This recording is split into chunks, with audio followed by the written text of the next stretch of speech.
안녕하세요. 성공예감 이대호입니다.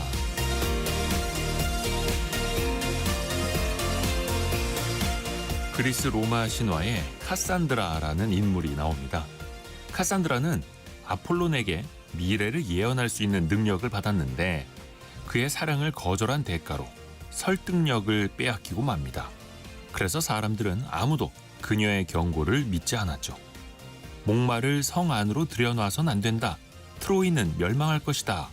그녀는 절규했지만 트로이 사람들은 그 말을 믿지 않았고 결국 트로이는 불타고 말았습니다. 현대사회에도 무시받는 경고가 많이 있죠. 자연재해와 관련해서, 작업장 안전에 대해, 투자와 투기와 관련해 각종 경고가 쏟아집니다. 하지만 이를 귀담아 듣지 않는 경우가 많습니다. 때로는 불편하고, 때로는 귀찮고, 때로는 신경질 나게 하기 때문이죠. 모두가 낙관에 젖을 때 본질을 돌아보고, 모두가 칭찬할 때 비평의 귀를 열고, 불편한 경고에도 마음을 여는 것. 카산드라에게 설득력을 빼앗은 건 아폴론이 아니라 돈과 시간에 쫓기는 우리일지도 모릅니다. 성공예감 이대호입니다. 시작합니다.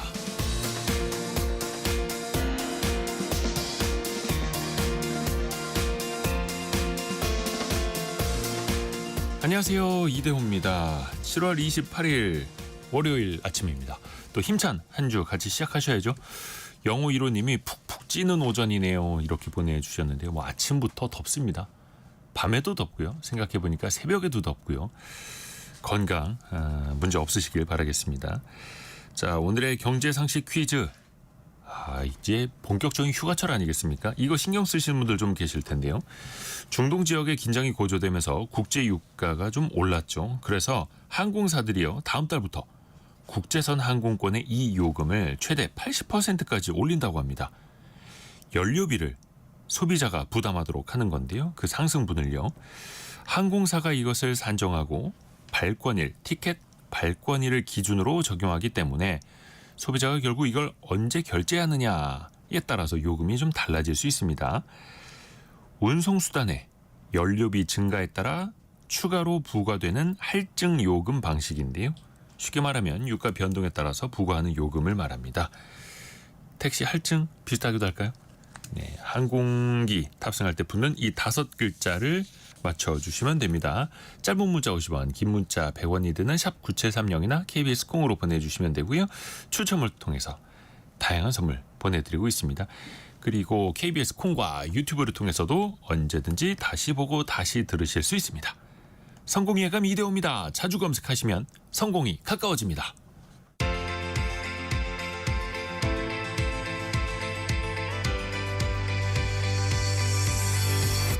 KBS 1라디오 성공예감 이대호입니다. 좀 전에 이환주 기자와 서영태 기자가 저한테 항의를 했습니다. 오늘 퀴즈 너무 어렵다고. 5글자인데 힌트를 좀 드려보시겠어요? 떠오르는 게 있나요? 보통 3글자라고도 생각하는 분이 많으신데 네. 그게 이제 올랐다라는 의미까지 포함해서 5글자가 된다. 별 힌트 안 될 것 같은데. 서영태 택시 기자. 요금이 야간에는 땡땡 되잖아요. 예, 할증. 네, 뭐 그런 거 그 말이 아닌가. 들어가죠. 네. 예, 그렇습니다. 그러니까 유류비가 올라가면 할증이 되는 요금이란 뜻이에요. 요 정도 힌트는 좀 드려야죠. 지금 소개해드립니다. 오늘의 경제 뉴스 파이낸셜 뉴스 이환주 기자, 연합인포맥스 서영태 기자 함께합니다. 어서 오세요. 안녕하세요. 안녕하세요. 자, 이환주 기자는 어떤 소식 준비했나요? 네, 소비 쿠폰 발급 신청이 지난주에 시작됐는데요. 한 주간 무슨 일이 있었는지 정리해보고요. 또 노동 이슈 2가지 준비했습니다. 산업재해가 발생했던 SPC가 그 근무제 개편안을 내놨고요. 네. 또 여기에 최근 논란인 이주노동자 사건 대책까지 알아보겠습니다. 네, 그리고 서영태 기자는요. 네, 앞으로 부동산 정책을 만질 김윤덕 국토교통부 장관 후보자 외국인 부동산 투기와 관련해서 입장을 냈고요. 어떤 내용인지 한번 알아보겠습니다. 그리고 중국 자본이 우리나라 투자를 늘리고 있는데 이 소식도 어떤 내용인지 좀 보겠습니다. 네, 그리고 이환주 기자가 준비한 소식부터 그럼 들어볼게요. 민생회복 소비 쿠폰 신청 딱 일주일 지났잖아요. 몇 명이나 신청했을까요? 예, 일단 행정안전부에 따르면 요일제 신청 마지막 날이 민생회복 소비 쿠폰의 신청률이 70%를 넘어선 것으로 나타났습니다. 누적 지급액만 6조 5,700억 원에 달하고요. 네. 1차 소비 쿠폰 같은 경우에는 15만 원이고 전 국민이 다 받게 되는데 이 국세청 자료에 따르면 민생회복 지원금을 받는 연봉 1억 원 이상인 사람도 약 139만 명, 한 140만 명 가까이 됩니다. 이 전체적으로 억대 연봉자가 늘고 있기 때문인데요. 억대 연봉자는 2014년에 52만 명에서 2023년에 86만 명으로 증가했습니다. 역시나 내수회복이 좀 돼야 할 텐데요. 특히 자영업 하시는 분들 간절하지 않습니까? 예, 중소기업중앙회가 소상공인 약 400여 명을 대상으로 조사를 해봤는데요. 약 80%가 소비 쿠폰이 풀리면서 내수 활성화에 효과가 있을 것이라고 기대한다라고 응답을 했습니다. 또 정부가 가장 우선적으로 추진해야 하는 소상공인 과제도 물어봤는데요. 이에 대해서도 내수 활성화 및 소비 촉진을 해야 한다라는 응답이 가장 높았습니다. 또 이어서 대출과 같은 금융 지원도 필요하고 또 사회 안전망도 강화해야 된다라는 대답이 뒤를 이었습니다. 실제로 어디에 이 소비 쿠폰을 쓰고 있는지도 데이터가 막 나오고 있죠. 예, 일단 사례별로 나오고 있는데요. 주말에 골목 상권에서 소비 쿠폰 사용하는 사람들 취재된 내용인데요. 그 중장년층이 선호하는 한 패션 회사에 따르면 민생회복 소비 쿠폰이 시작된 첫날과 이틀째에 의류 판매가 전주보다 한 20%에서 35%가량 증가를 했습니다. 또 편의점 같은 경우에도 소비 쿠폰 사용이 가장 많은 곳 중 하나인데요. 뭐 소고기, 돼지고기 같은 신선식품 매출은 한 달 전보다 많게는 100% 넘게 판매가 증가를 했고요. 또 생수, 즉석식품, 도시락, 간편식, 맥주 등 먹거리 같은 경우에 판매가 한 30%에서 40%가량 늘었습니다. 또 식품과 외식업계에도 활기가 돌고 있는데요. 한 프랜차이즈 치킨 전문점은 주말에 치킨 판매 매출이 평소보다 10%가량 많아졌다라고 밝혔고요. 또 뭐 베이커리나 카페, 치킨, 피자 등 외식 브랜드와 자영업자들도 그 건물 외벽에 민생회복 소비 쿠폰 사용 가능 매장임을 홍보하면서 고객 잡기에 한창입니다. 그 더불어서 네. 이마트와 롯데마트 같은 대형마트 이 소비 쿠폰 사용이 안 되지만 그 안에 입점한 뭐 미용실이나 약국 등 소상공인 매장에서는 그 사용이 가능하기 때문에 대형마트 역시 이 소비 쿠폰 잡기에 그 혈안이 되어 있는 상황입니다. 그렇죠. 그래서 많은 분들이 오해하시지 않도록 대형마트 입점 상인 매장에서는 사용 가능합니다. 또 이렇게 안내하기도 하고요. 우미숙님 같은 경우에도 소비 쿠폰 받아서 외식하셨다고 시장에서 쇼핑도 하고요. 이렇게 보내주셨네요. 자, 그런데 잘못된 정보도 많이 퍼지고 있어요. 예, 맞습니다. 온라인 SNS에서 일부 편의점에서 애플 에어팟을 살 수 있다는 글이 퍼지기도 했는데요. 이는 사실이 아닌 것으로 밝혀졌고요. 또 복잡한 사용 조건을 요약해 공유하는 SNS 글과 블로그 게시글도 쏟아지고 있는데요. 이 정보가 서로 달라서 오히려 소비자들이 혼란스럽기만 한 상황입니다. 이 같은 프랜차이즈라도 직영점은 안 되고 가맹점에서만 사용이 가능합니다. 이 외관상 동네 가게처럼 보여도 실제 매출이 기준을 넘는 경우가 있어서 소비자 입장에서는 구분이 쉽지 않은데요. 그래서 자영업자분들 중에도 손님에게 소비 쿠폰 결제가 안 됐다는 항의를 받았는데 왜 안 됐는지 영문을 모르겠다라는 내용을 온라인 글에 올리시기도 하고요. 또 일부 식당이나 학원 같은 경우에는 그 타이밍이 애매한데 소비 쿠폰 사용 시점에 맞춰서 가격을 올렸다면서 일부 소비자들이 불만을 제기하기도 했고요. 또 정부기관이나 금융사에서 소비 쿠폰 관련 그 영문 주소가 포함된 링크나 이런 거 절대 보내지 않으니까요. 혹시나 문자로 받으시면 클릭하시면 안 됩니다.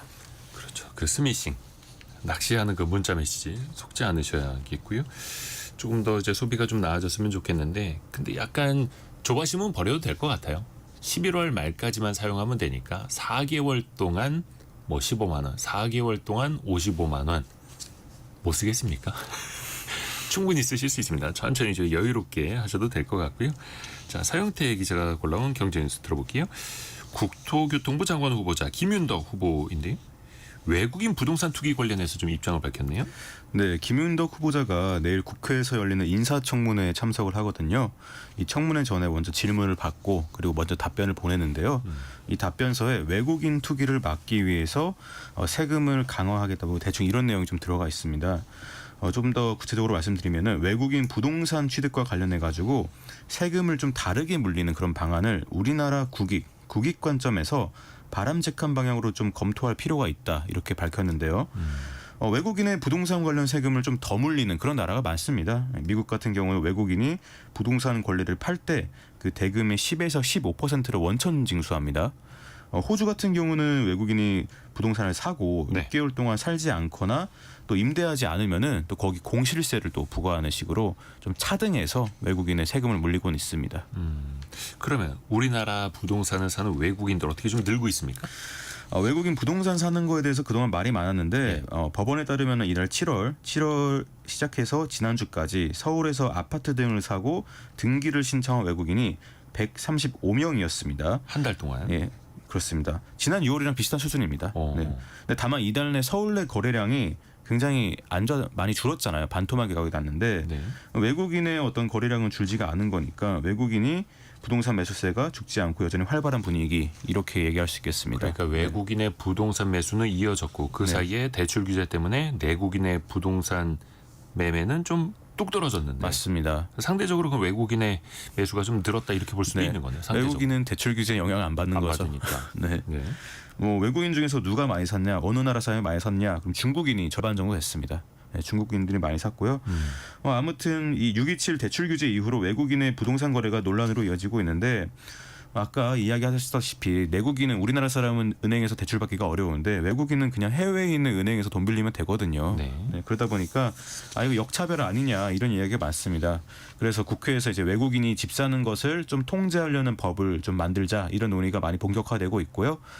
이러한 맥락에서 이제 김 후보자도 세금을 좀 다르게 물리는 그런 세금 차등 부과를 언급했습니다. 국회에서 여러 법이 논의가 되고 있는데요. 외국인이 집을 살 때 사기 전에 허가를 꼭 받도록 하거나 아니면 집을 산 이후에 3년은 꼭 살도록 하는 그런 내용을 담은 법안이 좀 나오고 있습니다. 또 부동산 관리 현안들이 정말 많죠. 이 김 후보자가 수도권 광역 급행철도에 대해서도 언급을 했는데요. GTX. 예, GTX에 대해서 언급했습니다. 답변서를 보면요. 국토의 균형 발전, 지방의 수도권 접근성 제고 등을 위해서 GTX가 필요하다. 장관으로 취임하게 되면은 지자체의 부담 완화를 위해 적극적으로 고민하겠다. 이렇게 답했습니다. 이 GTX라는 게 서울로 출퇴근하는 경기도민의 어떤 출퇴근길을 획기적으로 단축하는 그런 사업인데요. 서울 집중 현상을 해소하고 경기도의 서울 접근성을 높이려면은 이 사업이 속도를 좀 내야 됩니다. 근데 현재로서는 돈 문제 때문에 속도가 좀 나지 않고 있고요. 김 후보자가 이러한 측면에서 지자체 부담을 좀 줄이는 방안을 고민하겠다. 이렇게 말한 것으로 풀이가 됩니다. 토지거래 허가 구역도 좀 현안이죠. 여기에 대해서도 생각을 밝혔는데 토어 구역에서 땅을 사고 팔 때 먼저 허가를 받아야 됩니다. 네. 근데 서울 아파트 값을 잡으려면은 이 강남 3구뿐만 아니라 토어 구역을 좀 더 확대해야 된다 이런 얘기가 나오는데 이와 관련해서 국민 재산권을 좀 너무 제한하는 거 아니냐, 좀 신중하게 좀 검토를 해야 된다. 이렇게 사실상 좀 부정적인 입장을 김 후보자가 밝혔고요. 임대차 3법에 대해서도 말했는데요. 임차인은 현재 계약갱신 청구권을 통해 가지고 만약 세입자가 첫 2년 계약했으면은 2년 후에 또 2년 계약할 수 있습니다. 네. 근데 이것을 2년 계약하고 2년 후에 또 2년 계약하고 또 2년 후에 또 계약하는 2+2+2로 좀 강화하자 이런 주장이 나오고 있는데 여기에 대해서도 이러면은 좀 집주인이 좀 집 내주기 싫을 수도 있고 임대차 시장이 좀 쪼그라들 수 있으니까 좀 신중할 필요가 있겠다. 이렇게 좀 입장을 밝혔습니다. 이 밖에도 수도권의 공공기관 이전 이거를 좀 빠르게 추진하겠다 밝혔는데요. 원래 1차 공공기관 이전은 2013년에서 2015년에 이루어졌습니다. 근데 2차 이전 계획이 아직도 좀 지지부진합니다. 대상 기관이나 어디가 옮길지, 언제 옮길지, 어떻게 옮길지 이런 걸 아직 못 정해서 수도권에 있는 이런 공공기관들 옮기는 방안, 지방으로 옮기는 방안 더 좀 검토하겠다고 밝혔습니다.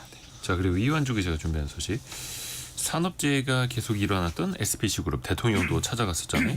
바로 개선안이 나왔어요. 그 SPC는 그 파리바게트로 유명한 회사인데요. SPC는 2022년에 경기도 평택, 2023년에는 경기도 성남, 그리고 최근 5월에 경기 시흥공장에서 그 사망 사고가 발생을 했습니다.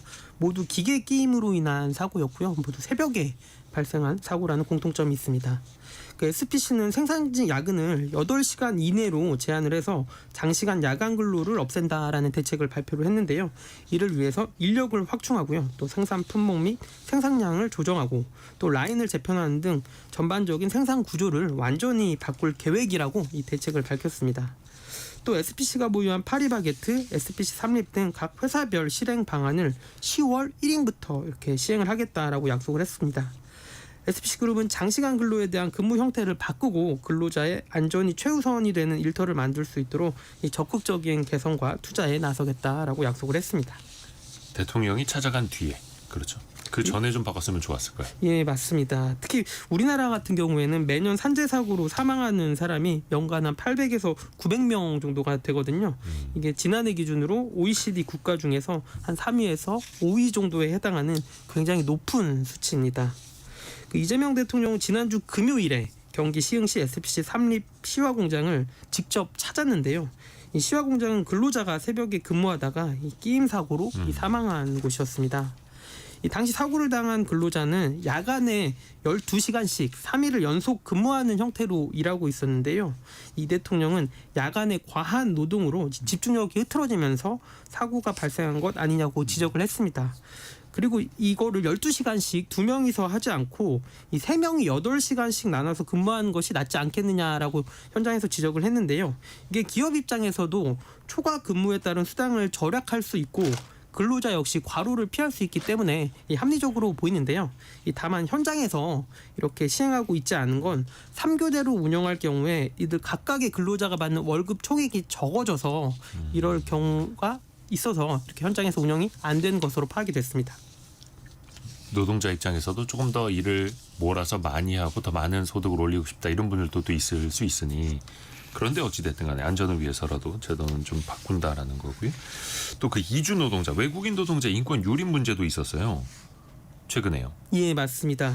최근 전남 나주의 한 벽돌 생산 공장에서요. 외국인 노동자를 괴롭히는 사건이 있었는데요. 온라인에 많이 돌았는데 한국인 노동자가 스리랑카 국적의 이주 노동자를 이 테이프로 칭칭 감은 채로 이 지게차로 강제로 옮긴 사건입니다. 네. 또 이에 앞서서 지난 2월에는 영암군의 한 돼지 농장에서 농장 관계자들에게 장기간 괴롭힘을 당한 네팔 국적의 20대 청년이 이 극단적인 선택을 한 사례도 있었는데요.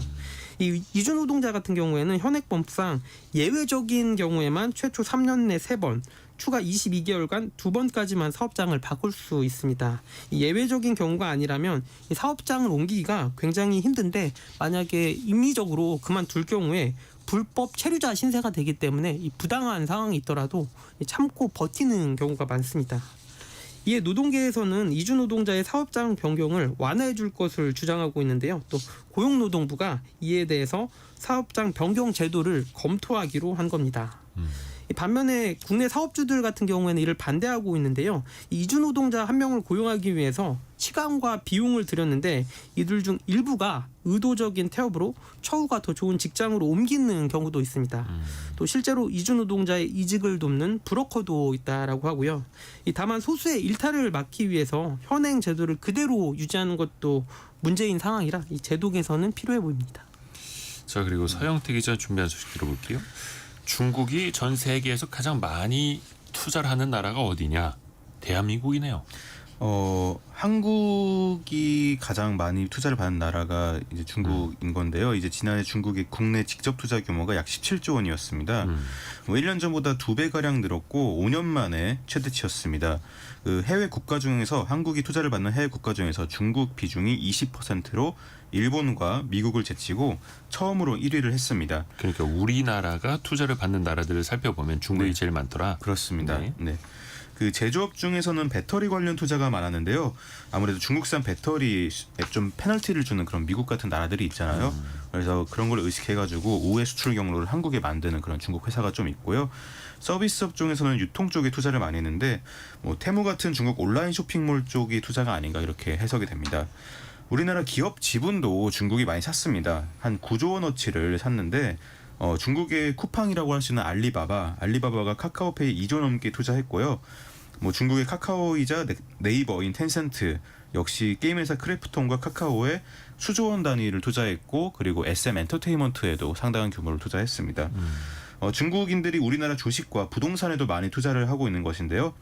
또 국내 주식과 부동산 투자를 늘린 이유는 중국의 마땅한 투자처가 사라졌기 때문이라는 해석이 나옵니다. 지금 중국 부동산 시장이 수년째 나쁜 상황이고 주식 시장도 좀 부진하다 보니까 또 돈이 있는 사람들은 중국 대신에 좀 해외로도 돈을 빼는 게 좀 정치적 불확실성에 대처하기도 좀 수월하고 그러다 보니까 좀 자금을 빼는 게 아니냐 이렇게 좀 해석이 나오고 있습니다. 근데 이제 중국의 투자가 늘어난다고 해서 다 마냥 좋은 것만은 아니고 좀 이해 득실을 좀 따져봐야죠. 네, 물론 중국이 투자를 많이 하면은 뭐 투자를 받는 우리나라 입장에서는 긍정적인 부분이 있습니다. 중국이랑 같이 합작을 하면서 중국 시장에 진출을 할 수 있고요. 뭐 예를 들면 게임 회사 크래프톤이 텐센트랑 손잡고 중국에서 본격적으로 들어가거나 SM엔터도 그런 구상이 가능하죠. 뭐 실제로 게임 업계나 엔터 업계는 중국의 기업으로부터 돈을 받았다, 투자를 받았다, 그럼 되게 기뻐하는 그런 반기는 분위기입니다. 다만 중국 자본 영향이 강해지면 좀 부작용도 있을 수 있는 게 뭐 중국은 아무래도 투명성이 떨어지니까 뭐 중국의 어느 기업이 어느 펀드가 우리나라 기업을 사고 있는지 조금 알기가 어려울 수 있다 이런 이야기가 나오고요. 또 반도체 같은 핵심 사업에 중국 자본이 들어오면은 뭐 기술 같은 걸 빼갈 수가 있잖아요. 네, 그러다 보니까 중국과 너무 가까워지면 안 되고 또 중국과 또 가까워지다 보면은 미국이 중국에 규제하는 게 우리나라로 또 옮겨올 수도 있으니까 이 역시도 좀 경계를 해야 된다. 그러니까 중국 자본을 받는 게 좋은 산업도 있는데 좀 산업별로 좀 가려받을 산업도 있다. 뭐 이렇게 결론 내려지겠습니다. 그렇습니다. 그래서 지금 상장사 지분들도 중국이 좀 많이 하나 둘씩 좀 사서 모으는 것들이 있는데 과연 이거를 어디까지 긍정적으로 볼 것인가 생각해 볼 거리가 많네요. 연합인포맥스 서영태 기자, 파이낸셜 뉴스 이환주 기자 함께했습니다. 고맙습니다. 네, 감사합니다. 감사합니다.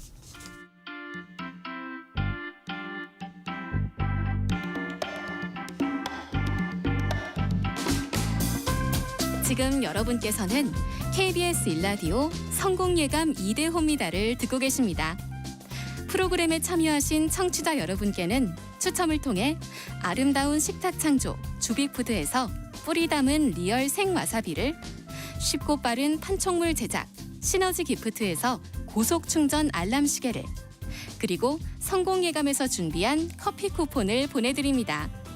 당첨자는 성공예감 2대호입니다 홈페이지에서 확인하세요. 경제상식 퀴즈 한 번 더 나갑니다. 5글자입니다. 5글자. 항공권을 예매할 때 국제 유가가 오르면 함께 인상되는 이 요금이 있죠.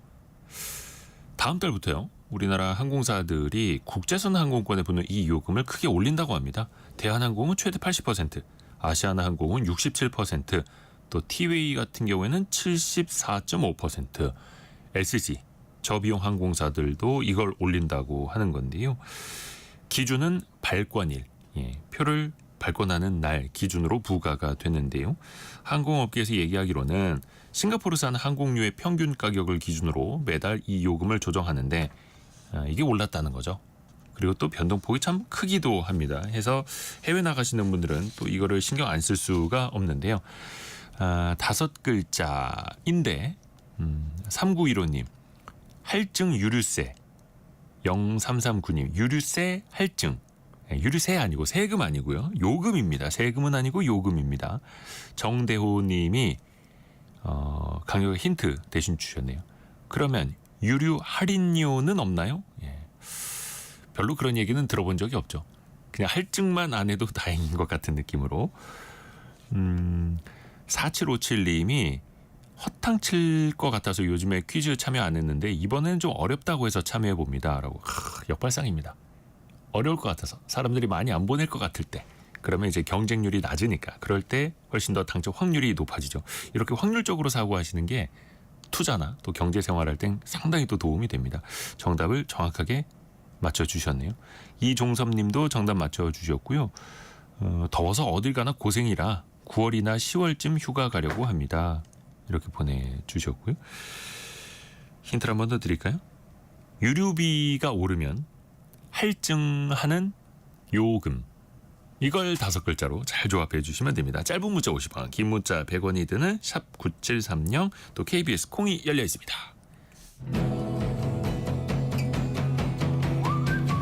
오늘의 움직임에 주목하고 세상의 흐름을 놓치지 않습니다. 여러분의 내일을 응원하며 성공의 열쇠를 함께 찾아갑니다. 성공예감 이대호입니다. 5512님이 이대호 기자는 휴가 안 가세요? 제가 휴가 중이라서 오늘은 좀 느낌이 다르네요. 이렇게 어디 휴가지에 계시는군요. 부럽습니다. 스튜디오를 지켜야죠. 또 여름철에 여러분이 조심하셔야 될 게 있습니다. 식중독 환자 수가 늘죠. 이번에는 지난해보다 3배 가까이 늘었다라는 식약처 발표도 나왔고요. 또 최근에도 서울의 한 프랜차이즈 김밥집에서 200여 명이 식중독 증상을 호소하는 경우도 있었습니다. 이럴 때 우리는 어떻게 이 피해를 보상받을 수 있을까요?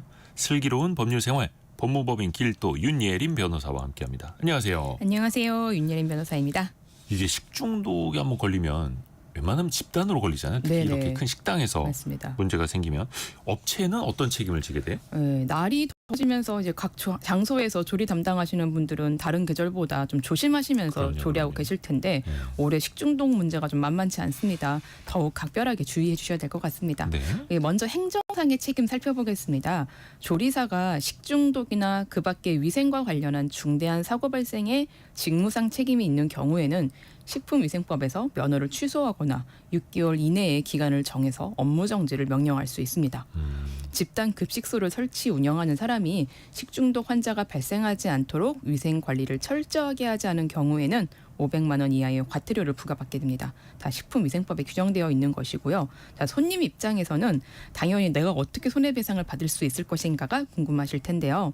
식당에서 먹은 음식 때문에 식중독이 발생했다는 것이 명확하다면 네. 해당 음식 점주로부터 손님이 지급한 일단 음식값을 반환해야 되고요. 치료를 받고 지급한 병원비, 또 식중독으로 일을 하지 못했다면 일을 하지 못한 일실소득 등을 배상해 줘야 됩니다. 식품의약안전처의 역학조사 결과 식재료나 조리기구에서 식중독균이 발견됐다면 특별한 사정이 없는 한 업주가 책임을 져야 됩니다. 네. 음식점의 운영자 및 직원들은 음식물을 제공함에 있어서 음식물이 손님의 신체에 해를 끼치지 않도록 하기 위한 선한 관리자로서의 주의 의무, 선관 의무라고 하는데 이 선한 관리자로서의 주의 의무가 있기 때문에 이 의무를 위반해서 손해가 발생했다면 민사상의 손해배상 책임이 부과되는 것입니다. 또한 이게 식품위생법으로 행정처분을 받았다면 명백히 불법 행위에 해당되기 때문에 손해배상 책임이 더욱 명확해지게 됩니다. 그러니까 음식값 당연히 환불하는 거는 너무나 기본이고 네. 그리고 치료비도 당연한 거고 네네. 일실 수입 그러니까 아파서 병원에 누워 있는 동안 일 못 하니까 네네. 그 수입에 대한 것도 그러면은 점주가 배상해 줘야 네네. 된다라는 거예요. 맞습니다. 오, 손해배상은 그럼 별도예요? 또 다른 그 손해배상? 부분들이 위자료? 손해배상이 있고 또 예. 위자료, 정신적 손해라는 그렇게 따로 들어갈 수 있습니다. 그러면 뭐 단순히 치료비만 해드리고 이게 아니네요. 일이 네네. 커지네요. 네네. 오, 그래요.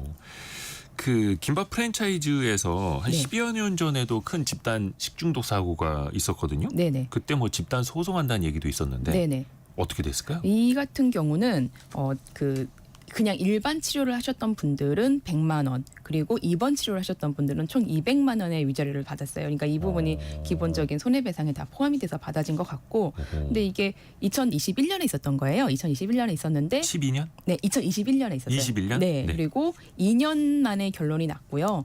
그래서 좀 너무 늦게 결론이 난 것이 아닌가라는 좀 비판이 있었습니다. 아, 한참 지나서야. 네네. 아이고, 그래요. 근데 이게 또 소송까지 가려고 하면은 이분들 입장에서는 또 비용이라든지 시간이라든지 이런 네네. 것도 쓰는 거고. 맞습니다. 자, 그럼 한번 예를 한번 들어볼게요. 식당에 뭐 여러 명이 같이 찾아갔는데 네네. 왜 그런 경우 있습니다. 네. 배 아픈데 전화해보죠. 너 괜찮니? 나 지금 막 설사하고 난리 났는데 누구는 괜찮대? 이렇게 5명이 같이 먹었는데 3명 식중독이고 2명은 멀쩡하다. 네. 이럴 경우는 어떻게 됩니까? 실제로 있었던 사례입니다. 예. 5명이 같은 음식을 먹었어요. 한 식당에서. 그래서 이 25만 4천 원의 식대를 냈습니다. 근데 5명 중에 3명만 식중독에 걸렸습니다. 2명은 멀쩡했던 거죠. 그래서 그 이제 업체에서는 그 손해배상으로 이제 그 보험금으로 손해배상을 해줬어요. 치료비라든가 뭐 예. 간단한 위자료 정도를 배상을 했는데 식당 주인 그 손님들은 주인한테 이거 25만 4천 원을 모두 다 돌려달라라고 했었던 거죠. 아, 전액을. 네, 점주 같은 경우는 보험금 받았는데 이것까지 다 포함된 거다라고 했었고 식당 손님들은 음식값은 못 받았다라고 얘기를 한 거죠. 그래서 이 부분이 이제 서로 의사가 합치가 되지 않으니까 손님들이 한국소비자원에 분쟁 조정 신청을 했습니다. 그래서 분쟁 조정 신청을 해서 그 분쟁 조정이 어떻게 결론이 났냐? 식대를 돌려줘야 된다. 단 5명 중에 3명만 아팠으니까 3명분에 대해서만 돌려줘야 된다. 라고 결정이 났습니다. 그래서 그래요? 3명분에 대한 식대 15만 2천 원만을 지급해야 된다라고 결정이 났습니다.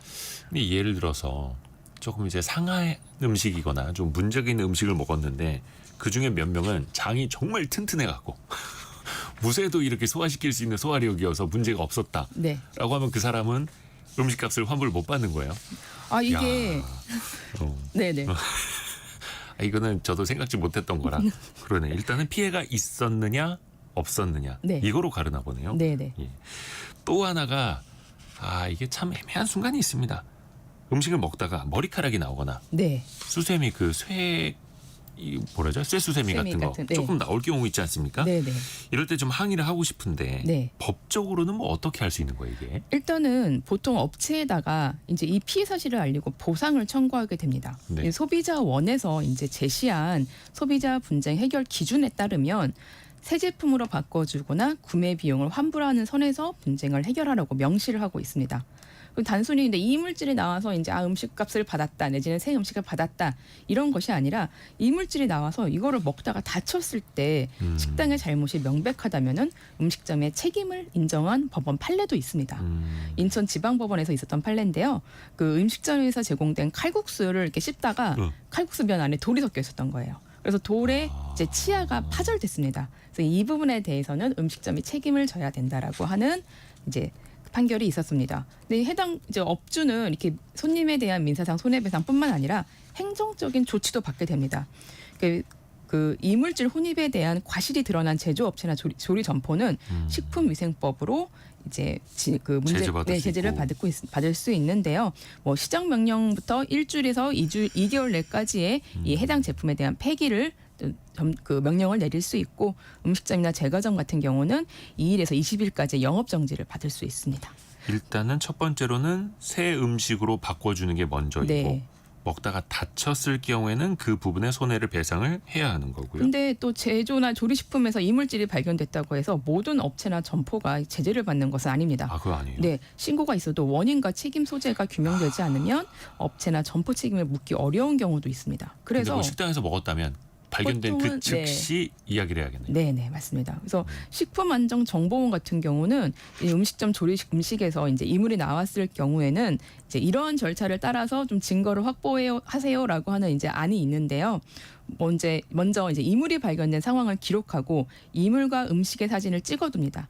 음식을 한번 또 베어 물었을 때 무언가가 씹혔다든가 뚜껑을 열자마자 이게 보였다든가 하는 자세한 기록을 해놓고 기억을 해두시는 것이 좋습니다. 그리고 이물은 버리지 말고 지퍼백이나 용기에 보관해야 됩니다. 이물이 없다면은 정확한 원인 조사가 어렵습니다. 그래서 이런 부분들도 잘 보관하셔야 되고 영수증과 같은 구매 이력을 증빙할 수 있는 수단도 확보해 두셔야 됩니다. 이 다음에는 국번 없이 1399로 전화를 하셔가지고 네네네. 음식점 상호, 주소, 음식, 이물 발견 상황들을 알리면 됩니다. 1399는 식품안전정보원이 운영하는 부정불량식품 신고 시스템입니다. 1399번. 네. 그리고 아까 그 칼국수 드시다 다치는 분들 좀 있다고 말씀해 주셨는데 특히 바지락 칼국수나 네. 해물 칼국수 같은 경우에는 네네. 조개 껍데기 종종 나옵니다. 맞습니다. 그 해감 잘 안 돼가지고 네. 좀 돌가루 같은 것도 나오고 씹히고. 항상 조심하셔야겠고요. 또 점주분들도 조금 더 신경을 써 주셔야겠고. 근데 이제 거기에서 나온 건지는 나중에 증거를 잘 모아놔야 왜 당국에서도 역학조사 나올 때 네. 이게 같이 들어갔던 거다 이렇게 또 볼 수 있도록 남겨놔야 하는 거고요.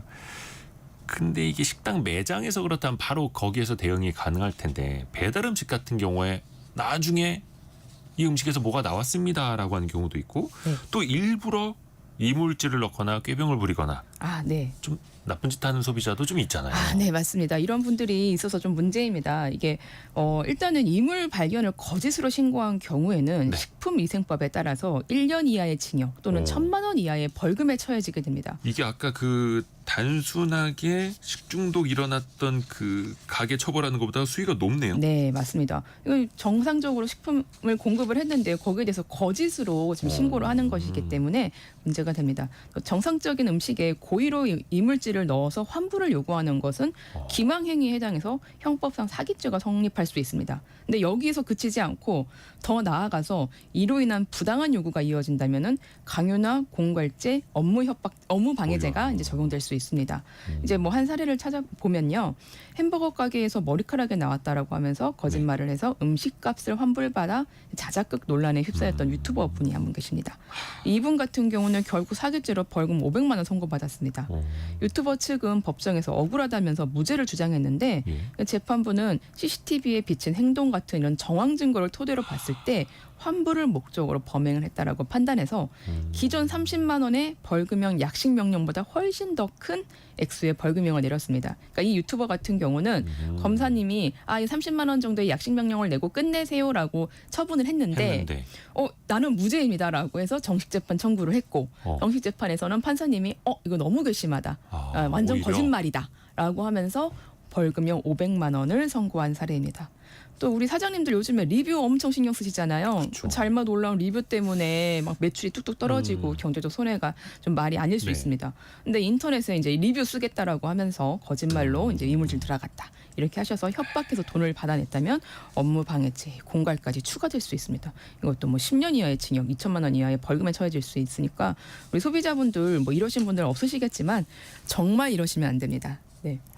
1년 이하의 징역 또는 1,000만 원 이하의 벌금. 네. 그러니까 거짓으로 이렇게 꾸몄다가 뭐 머리카락이 나왔네, 돌이 나왔네, 그랬다가는 또 이게 큰 범죄로 처벌을 받을 수 있다라는 거고요. 또 만약에 피해를 봤다면 또 합당하게 보상을 받으셔야죠. 7663님은 식당에서 쌈밥 먹다가 쌈 채소에 돌이 씹혀서 치아가 까지셨다고, 깨졌다고 하신 것 같은데, 그래서 업주가 들어놓은 보험으로 치료비를 받았어요라고 하셨네요. 업주분들이 이렇게 보험을 하나씩 들어놓는 것도 네. 괜찮겠네요. 네, 그래서 큰 업체 같은 경우는 대부분 보험이 들어 있고 아하. 작은 업체에서도 이제 보험을 드는 경우들이 있는데, 이제 이런 제조 과정에서 문제가 생긴다면 그 부분에서는 보상을 받을 수 있습니다. 아무리 피해라고 주방에서 하는- 그렇죠. 신경을 아무리 잘 쓰신다고 해도 네. 진짜 그 상추 사이에 돌 알갱이 하는 이것까지 다 어떻게 하나하나 100% 걸러내겠어요. 그래서 서로가 또 조심해야 한다라는 거고, 배상을 받을 수 있는 길이 있다라는 거고. 근데 또 이게 억울한 경우가 있을 수 있어요. 예를 들어서 뭐 냉동만두처럼 거래처에서 제품을 받아다가 네, 가공을 해서 판매하는 건데 그 네. 음식에서 문제가 됐다면 네. 이거 책임 소재도 좀 어렵겠네요. 이게 유통은 대형 회사가, 제조는 중소회사가 하는 일이 좀 있습니다. 그러니까 네. 말씀드렸던 만두 같은 경우도 그렇고, 급식소에 이제 빵이 공급되는데 대형 유통사 A사가 공급을 하긴 했으나 이 빵은 원래 B사가 제조해서 A사에 납품하고 A사가 급식소에 납품하는 이런 형태가 있습니다. 그래서 사실 이런 빵에서 만약에 문제가 생겼다라고 하면은 빵을 직접 제조한 B사가 사태에서 가장 직접적인 책임을 지게 될 것입니다. 법원은 식품 안전에 있어서 제조업체의 책임을 매우 엄격하게 보고 있기 때문에 여기에 손해배상 책임이나 행정적인 처분이 내려집니다. 근데 그렇다고 유통사인 이 대형 A사 같은 경우는 책임에서 쏙 빠져나갈 수 있냐 하면 또 그렇지 않습니다. 유통사 A사는 식품위생법에 따르면 유통 전문 판매업자에 해당하게 됩니다. 네. 현행법은 이들에게 제조업체에 대한 위생관리 상태 점검 등 품질관리 의무를 부여하고 있습니다. 유통사가 유통만 하는 게 아니라 제조사의 품질 관리 의무를 부과하고 있는 것이죠. 이 의무를 소홀히 한 과실이 인정될 경우에는 네. 민법상 불법행위 책임까지 물을 수 있습니다. 근데 여기서 이제 중요한 게 연대 책임입니다. 제조물 책임법 같은 경우는 네. 동일한 손해에 배상할 책임이 있는 자가 2인 이상인 경우에는 연대에서 그 손해를 배상할 책임이 있다라고 규정하고 있습니다. 이게 피해자 입장에서는 매우 강력한 보호 조치입니다. 큰 유통사와 작은 제조업자 사이에서 연대 책임이 있다면 우선 큰 업체한테 돈을 배상을 받고 그 내부에서는 뭐 자기네들끼리 알아가지고 배상 책임을 물 수 있게 하면 되기 때문에 소비자한테는 굉장히 강력한 보호 장치가 됩니다. 피해자들은 이제 자금력이 부족할 수 있는 제조업체 대신에 대기업 같은 대기업 유통업체의 손해배상액을 전부 청구하는 것이 가능합니다. 그래서 여러 식품 안전 사고에서 법원은 대형 유통업체의 연대 책임을 폭넓게 인정한 바가 아하. 있습니다. 소비자들은 이제 이런 문제가 생겼다면은 좀 더 쉽게 보상을 받으실 수 있을 것 같습니다. 그렇죠. 뭐 영세 자영업자분들도 그 대기업의 식품을 또 믿고 사서 네. 유통을 또 해 주는 거니까요. 네. 4669님이 저희 업장에서는 손님이 뜨거운 거 드시다가 흘려서 화상을 입었는데 저희 보험으로 처리했습니다. 이렇게 또 권인숙님은 거의 모든 식당에서 보험을 들어요라고 알려주셨네요. 네네. 이게 보험 같은 경우는 이제 보험 그 제조물 책임 보험에 가입이 돼 있어서 이제 이 부분을 통해서 배상을 받을 수가 있는데요. 뭐 이런 부분들뿐만 아니라 소비자께서는 만약에 손해를 보셨다면은 뭐 업체에다가 내용 증명을 발송하거나 소액 사건 심판을 청구해서 이런 손해배상 손해배상을 받을 수 있습니다. 이장호님이 상추에서 달팽이가 나왔는데 주인 아줌마가 그만큼 싱싱한 거라고 해서 달팽이 잘 키워주셔야죠. 웃고 넘어간 적이 있다고 하셨고, 이창호님이 질문 하나 주셨는데 이거 애매합니다. 족발 뼈를 뜯다가 부러졌는데 보상받을 수 있나요? 족발 뼈 같은 경우는 치아 사실 상하신 것 같은데. 소비자께서 이거 이물질이 아니잖아요. 네, 이물질이 아니고 소비자께서 잘 주의를 해주셔야 된다고 판단이 될 것 같습니다. 아이고, 예. 해서 소비자도 조심할 필요가 있고 또 업주분들도 또 세심하게 또 신경 쓰실 것들이 참 많습니다. 윤예린 변호사 함께했습니다. 고맙습니다. 네, 고맙습니다. 라디오 정보센터 다녀옵니다. 미국과 유럽연합이 관세 협상에 합의했습니다. 미국은 이후에 통보했던 상호 관세율 30%를 15%로 낮추고 자동차 품목 관세도 25%에서 15%로 내리기로 했습니다. 대신 이유는 6천억 달러 규모의 대미 투자를 시행하고 7,500억 달러 규모의 미국산 에너지와 함께 군사 장비도 대규모로 구매하기로 했습니다. 러트닝 미국 상무장관이 무역확장법 232조에 근거한 반도체 관세를 2주 안에 발표할 예정이라고 밝혔습니다. 2023년 기준 한국의 국내 총생산 대비 제조업 비중이 27.6%로 OECD 회원국 평균인 15.8%를 크게 상회하는 수준이라고 국회 예산정책처가 밝혔습니다. 이는 독일이나 일본보다 높은 수치로 OECD 회원국 중 두 번째로 높은 수준입니다. 김건희 특검팀이 명태균 공천계획 의혹 사건과 관련해 이준석 개혁신당 대표의 자택과 국회의원 사무실 등에 대해 압수수색을 진행하고 있습니다. 지금까지 라디오 정보센터 뉴스 정한나였습니다. 여러분은 퇴직연금 잘 운용하고 계십니까? IRP. 진짜 내 퇴직연금이 DB형인지 DC형인지도 모르는 직장인들 많다고 하는데 최근 5년간 퇴직연금의 평균 수익률 연 2.86%라고 합니다. 이거 뭐 그냥 은행 이자 정도밖에 안 되는 건데요. 그런데 3년 만에 누적 수익률 20%를 넘긴 퇴직연금도 있다고 하고요. 푸른 씨앗이라고 하는데요. 금융 크리에이터 손희애 작가와 함께 자세히 한번 들어보시죠. 안녕하세요. 안녕하세요.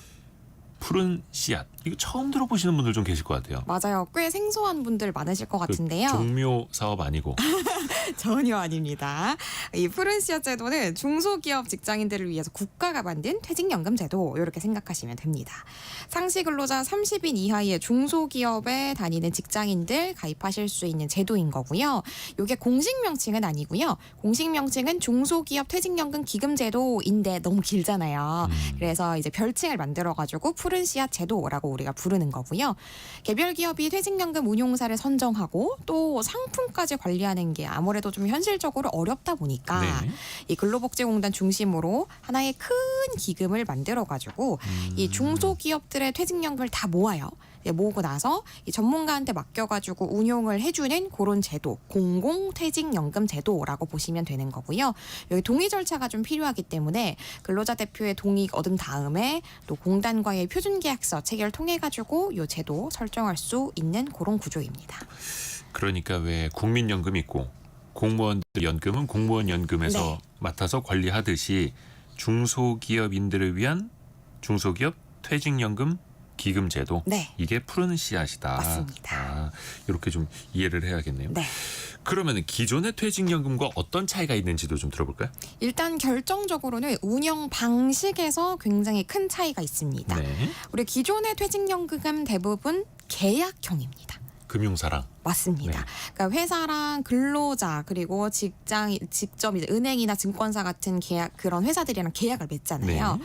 그리고 맺은 다음에 그 안에서도 어떤 상품을 통해 가지고 어떻게 운용을 할 건지에 대해서 하나하나 다 계약을 맺는 구조인 거죠. 그 바구니의 성격만 계약을 하고 맞습니다. 바구니에 뭘 얼마큼 담을지는 회사들. DC형 같은 경우에는 내가. 네, 근로자들이. 네. 그리고 DB들은 이제 회사가 결정을 하게 되죠. 그러니까 뭐든지 회사가 결정하든 근로자가 결정하든 어쨌든 스스로 결정을 하다 보니까 전문성이 부족하고 또 관리도 소홀해질 수밖에 없어서 앞에서 말씀 주신 것처럼 수익률이 2%에 그치는 그런 수익률이 저조한 상황이 생길 수밖에 없는 겁니다.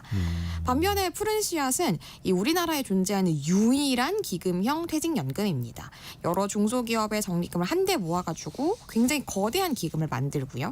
그거를 또 그냥 운영할 수 없겠죠. 글로벌 투자 전문가들이 뛰어들어가지고 구성된 이 전담 운용사가 이 기금을 전체적으로 잘 관리를 해줍니다.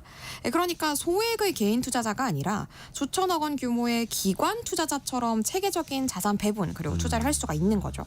그리고 또 원래 덩치가 크면 클수록 거래 비용도 낮출 수가 있잖아요. 그래서 거래 비용도 낮추고 또 우량한 투자자에 접근할 수 있는 기회도 상당히 넓어지는 효과가 있습니다. 모아서 같이 하자라는 네. 거죠. 혼자 하면은 개미 투자자지만 맞습니다. 모아서 같이 하면 하나의 이제 군단처럼 된다라는 거고 이렇게 그 기금이 커질수록 좋은 정보들, 네. 좋은 투자 기회들도 또 같이 찾아올 수도 있으니까요. 기업과 근로자 입장에서 또 각각의 장점을 더 한번 살펴볼까요? 일단 정부가 만든 제도인 거다 보니까 지원 혜택이 꽤 쏠쏠합니다. 일단 재정 지원을 받을 수가 있는데요. 네. 월 평균 보수가 최저임금 130% 미만인 근로자를 고용한 사업주 그리고 근로자에게 사업주 부담금의 10%를 각각 지원하는데 이렇게만 들으면 좀 이해가 안 되잖아요. 네. 그래서 예시를 좀 가져와 봤습니다. 예를 들어서 월 급여가 250만 원인 근로자의 경우에 사업주는 1년간의 부담금으로 250만 원을 납부를 하면 네. 이때 10% 혜택을 받을 수 있어서 지원금으로 25만 원을 정부에게 돌려받습니다. 그리고 또 근로자 입장에서는 회사가 이 퇴직급여 250만 원을 쌓아줬을 거잖아요. 네. 여기에 10%의 혜택을 더 받아서 지원금 25만 원을 더해서 통장에 275만 원이 적립이 되는 구조입니다. 각각의 10%씩 재정 지원을 받을 수 있다. 맞습니다. 적지 않네요. 네, 적지 않습니다. 그래서 1인당 최대 27만 3천 원까지 그리고 한 개 회사당 최대 30명까지 3년간 지원받을 수 있는 재정 지원이고요. 또 올해 2025년도에 푸른 씨앗 가입한 사업장은 가입 시부터 3년간 수수료 면제받을 수 있어서 이 부분은 상당히 좀 부담이 완화된 부분입니다. 그리고 또 만약에 근로자가 다른 회사로 이직을 한다고 하더라도 그 회사 역시 푸른 씨앗에 가입이 돼 있다면 아하. 내 퇴직연금을 그대로 간편하게 이어서 운영할 수 있다라는 이 이동성도 상당히 큰 장점입니다. 한 회사당 최대 30명까지 네, 3년간 지원받을 수 네 있다라는 거고 맞습니다. 또 3년 동안은 수수료도 면제된다라는 맞습니다. 거고 혜택이 꽤 있네요. 꽤 큽니다.